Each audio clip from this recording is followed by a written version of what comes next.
Hello everyone, welcome to Mindex. In this tutorial, the focus will be on getting started with PCB design using EasyEDA, step by step from scratch. To demonstrate the complete workflow, a 5-volt linear voltage regulator circuit will be designed, starting from the schematic, moving on to component selection, PCB layout, routing, and finally generating the manufacturing files. This tutorial is aimed at beginners who want to start PCB design, as well as those who already know electronics but want a clear, practical workflow inside EasyEDA. By the end of this video, you should be comfortable creating a simple real-world PCB and be ready to design your own boards. Let's get started. For this tutorial, this is the example circuit that will be used. It's a simple 12 volt to 5 volt regulator chosen purely to demonstrate the PCB design process, not the circuit operation. The components are intentionally minimal. A pair of 2-pin terminal blocks for input and output, an LM7805 voltage regulator, a 10 microfarad electrolytic capacitor, and a 1 microfarad electrolytic capacitor. The focus here is schematic capture, footprint assignment, PCB layout, and routing inside EasyEDA. With that clarified, let's move on to creating the schematic.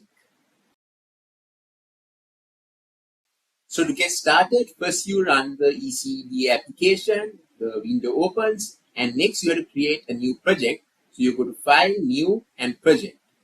I'm going to call the new project Regulator, and then I'm going to save it. So it's going to get saved in the cloud of EasyEDA if you've already made an account. Then you get this screen where you're going to draw your schematic. So for the schematic, first step is actually import the components that you're going to need for the schematic. So you go to Library over here, and here you can search whatever you want. So firstly, I'm going to bring in the screw terminal. So I'm just going to type in what that particular component is called in where I live. So we call it screw terminals, or you can call it terminal blocks or whatever. You just search it up. So 2-pin screw terminal. And then I'm going to search. So when I search, I get the available components in their library. So there are different types of libraries here. So workspace, you get what's already on your workspace, and then JLC, PCB assembled, the assembled components that can be delivered directly to your house, assembled and PCB and all by JLC PCB, and so on. So I have usually used the user contributor.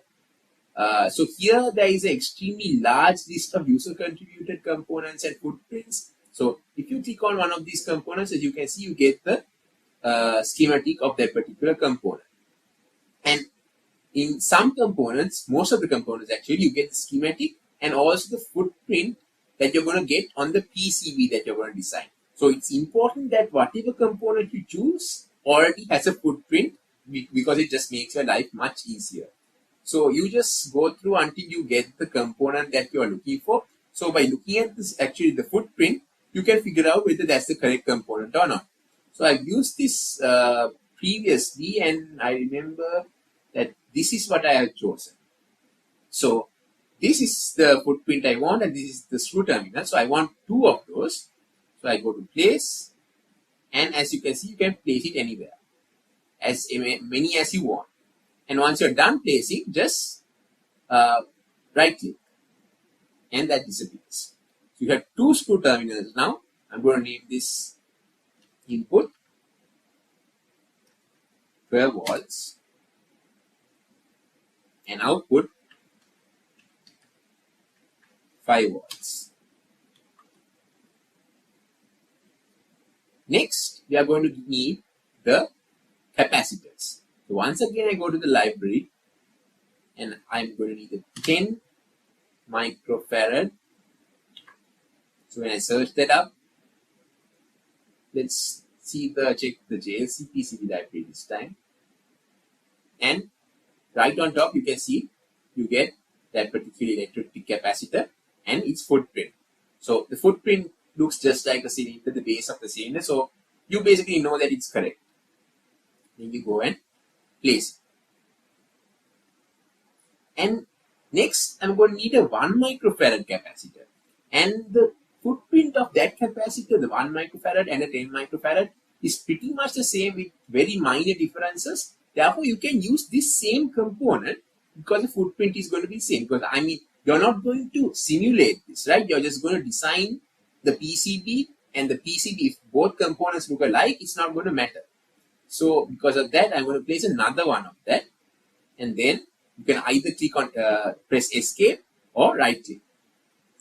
10 microfarad, and this one I'm just going to call it 1 microfarad because that's what I want. And next I'm going to be the regulator.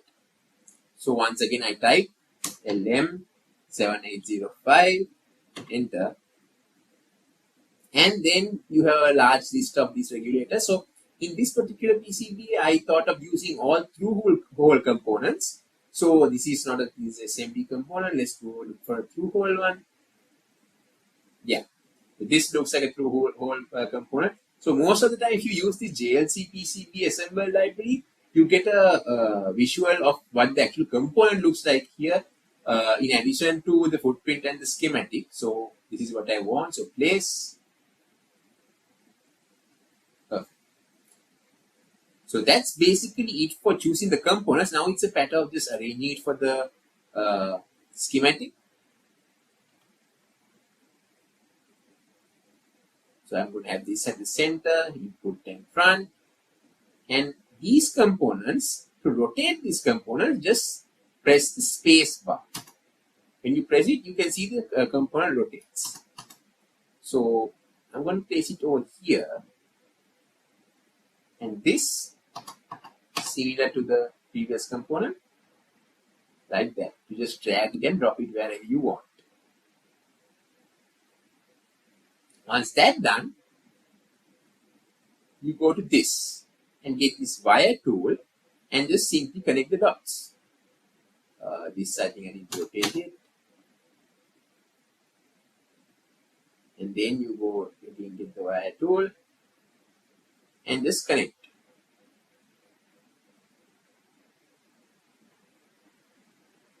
So it's simply a matter of choosing the starting point and the ending point. So you can look the schematic look a bit more attractive by making everything symmetric and so on. But it's really not that important how you draw the schematic as long as the connections are correct. So let's just fast forward this so that we can move on.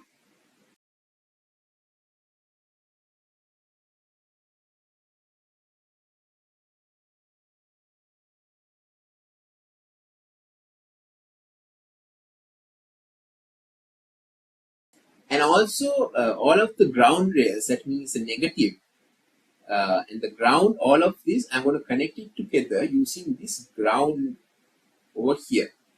I'm just going to place the ground here and connect all the grounds to that so that we have a common ground, which is quite important. Use the wire tool again and connect all the grounds together. Now we have our schematic. It's simply a matter of converting this into our PCB. So let's get into that next. So once we are done with the schematic, next step is to save this. So we press Ctrl S and here we can see it gets saved. Then we go to this icon on top here, convert schematic to PCB, and click on it. Once you do that, you get to this screen with this window where you choose the size and shape of the PCB. So I'm just going to go with this default values here, and the size and the shape as round rectangular. So I click on apply, and as you can see, you can scroll to zoom and unzoom.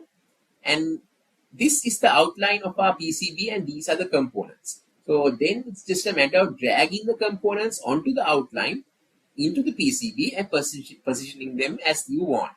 And also you can see that each component has a code like this, and that can be mapped onto the schematic. So U1 is the input, 12-volt input. So I'm going to have the input on one side and output on the opposite side.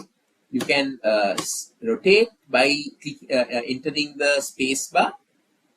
and then position it like that. So this is the output.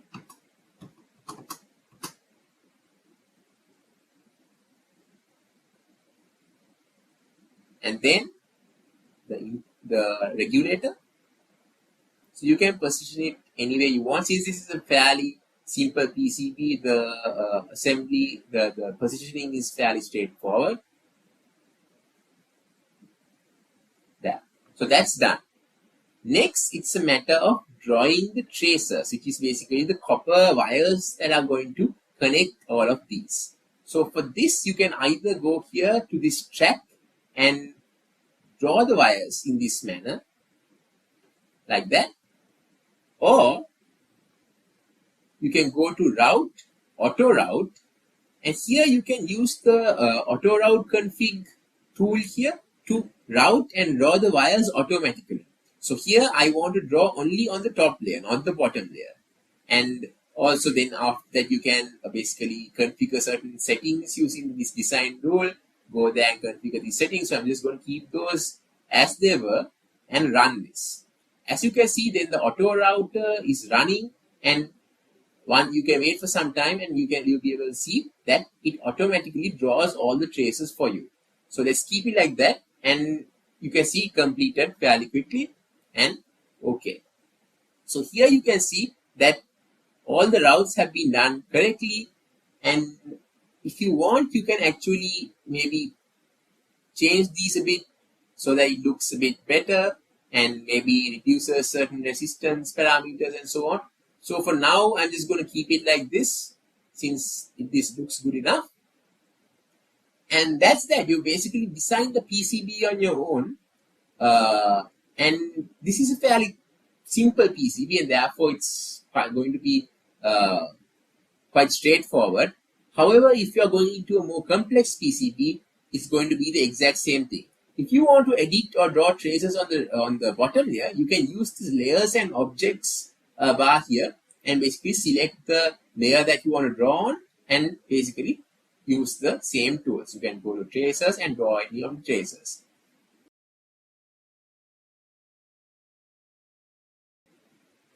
With that, we can save by Control S. And finally, what you need to do to actually manufacture this using by sending it to some certain PCB manufacturer is to click on this thing over here, this icon over here called PCB fabrication Gerber. So this is to generate the Gerber file actually. So here you just basically, most of the time you do not need to check DRC because design rule checks might be a bit inconvenient if you have open loops and so on. For example, sometimes you won't be connecting all pins of a certain component, so you will keep those as open circuits. So then the design rule check would detect those as open circuits. So just to avoid that, we could just straight away go and generate the Gerber file. So this is it. Actually, you don't need to select the color, and here you can get that done by the manufacturer on the manufacturer side. And then you click on generate Gerber, and you can basically save all of your the design file, the Gerber file, wherever you want. So after you design the PCB, you can use these visualization tools to actually visualize your PCB. The 2D visualizer over here on top can be used when you click to actually visualize what your PCB is going to look like after you fabricate it. So you can change the board color and so on here. So if I select green here, the PCB is going to look something like this, and that can be a good way to actually see your final result. And then if you go back and click on this 3D view, you can get a 3D view that you can rotate any way you want like this of your PCB. As you can see, the user made components such as the capacitors and we chose from that library do not have 3D visualizations available for them. However, the other components do. So most of the time, this can be used to give you an idea about how the board looks like after assembling the components. And that brings us to the end of this tutorial. In this video, the complete workflow of designing a simple PCB in EasyEDA was covered. from the schematic capture all the way to the final PCB layout. This example was intentionally kept simple so the code design steps are clear and easy to apply to other projects. If this was helpful, feel free to like the video and share it with anyone getting started in PCB design. Thanks for watching and see you in the next one.